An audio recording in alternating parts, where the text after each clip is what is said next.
Hi guys, it's Christine and welcome to our family budget. Ikaw ba yung taong um, ang dami ng sideline dito, sideline doon.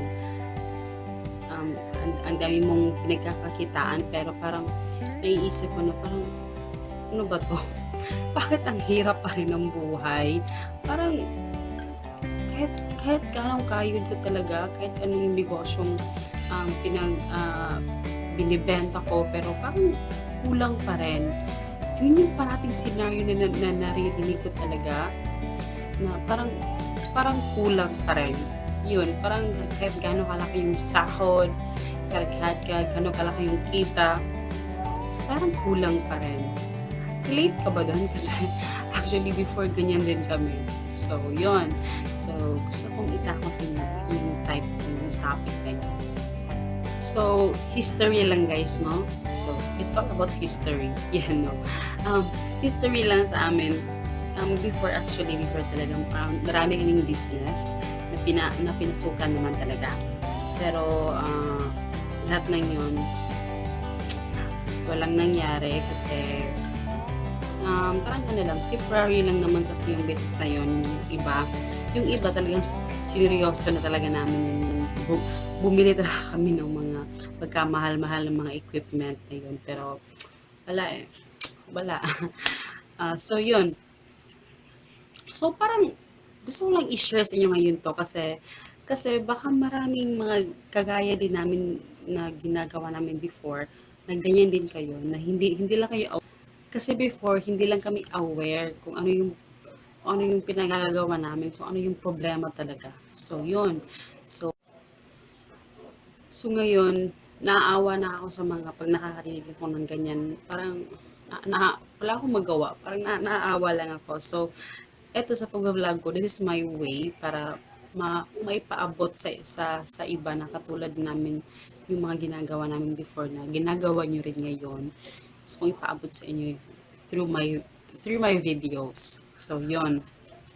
So, kasi, actually before, ang dami talaga namin business. Kahit kinong kayod namin, kahit gaano pa kalaki yung sahod talaga, parang kulang pa rin. And basta marami akong mga naririnig talaga na kahit sa mga friends ko, mga relatives, yun, parang kahit gano'n kalaki yung pera, talaga parang kulang. Actually, hindi talaga siya kulang. Hindi talaga yung sahod mo yung may problema. Ikaw yung may problema, hindi yung sahod mo, hindi yung employer mo, ikaw yung may problema. So kagaya ng iba, parang sinasabi nila, kailangan ng increase. Parati naman nag-i-increase pero wala naman yung buhay mo, hindi naman nag-i-increase din. So yon. So it's depend naman kasi. So kahit gaano pa karami yung mga pinagkikakitaan mo, pag pag hindi mo alam kung paano i-handle yung pera mo, yun talaga yung lessons ko na learn sa ilang taon namin na paghihirap talaga. Yun yung mga lesson na nakuha namin sa buhay na talagang kahit gaano po talaga karami. Yung iba nga, yung silang dalawa pa mag-asawa na tatrabaho, yung mga anak nyo na iwan sa bahay, pinababantayan ng lola. So, hindi ako pabor doon kasi in my case din, yung ano ko yung before naman, yung wala pa kaming business, nabubuhay naman kami kahit isa lang yung income namin. So, kahit gaano pa kalaki yung sinasahod mo sa abroad, kung hindi mo naman kayang, yung maliit na pera nga hindi mo kayang hawakan, yung malaki pa kaya, 'di ba? So, like my mom, yung galing na sa abroad, syempre malaki yung sahod. Pero, ngayon, wala din nangyari kasi hindi niya alam yung kung paano hawakan yung pera talaga. So parang isang isang blow lang ng hangin, wala na lahat. Ubos lahat. So yun.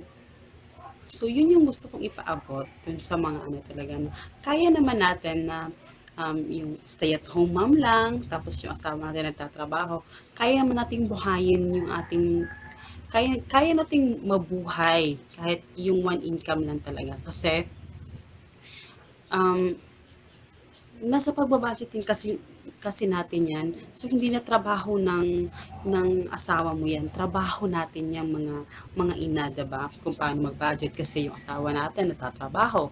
Tapos tayo naman, dito tayo sa bahay. So, initiative na natin yung mga nanay na, okay, kailangan maghanap ako ng ibang pagkakakitaan para naman makatulong ko sa asawa ko. Parang ganun. Pero, one income is enough. Diba? Kasi, kaya siya nagkukulang kasi sobrang gastador natin.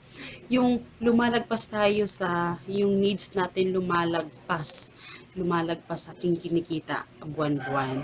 Yun yung talagang number one talaga na learn namin sa aming pag-ano talaga, sa aming journey, sa aming marriage ng asawa ko na kaya pala ganun. Kaya pala hirap na hirap kami kahit nga yung bonus especially ngayon paparating na yung Christmas bonus. So parang isang ganun lang ubos agad. So yun. So ang ending, hirap na hirap ka na kasi hindi mo pinaghahandaan yung mga susunod na buwan. Yung iniisip mo is yung ngayon lang. Yun yung nagiging problema natin. So, mga mommy start sa atin talaga. Kasi tayo yung nasa bahay, tayo yung nakatoka na mag-budget sa pera ng asawa natin. So, yun.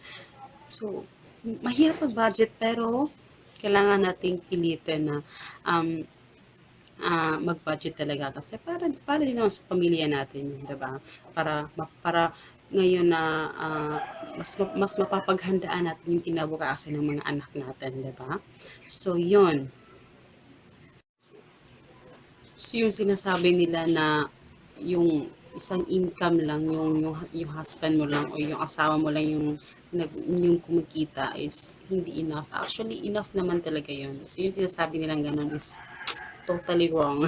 Okay? Totally wrong yan. Tsaka na-prove ko na talaga yan. Tsaka, kung medyo maliit lang talaga yung income talaga ng ano mo, ng husband mo or yung income mo, sobrang maliit, sobrang maliit lang talaga, yung parang, syempre, kung marami kang anak.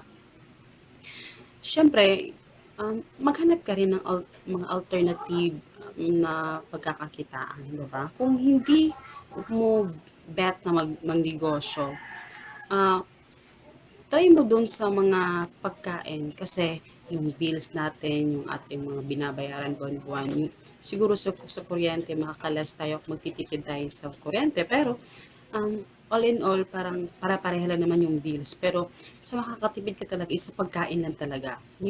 Yung pagkain lang talaga ang pwede kang makatipid, 'di ba? So, huwag ka naman parating mag-adobo, okay? Huwag ka naman parating mag lechon manok kung sobrang liit lang naman talaga ng sahod mo. So, yun.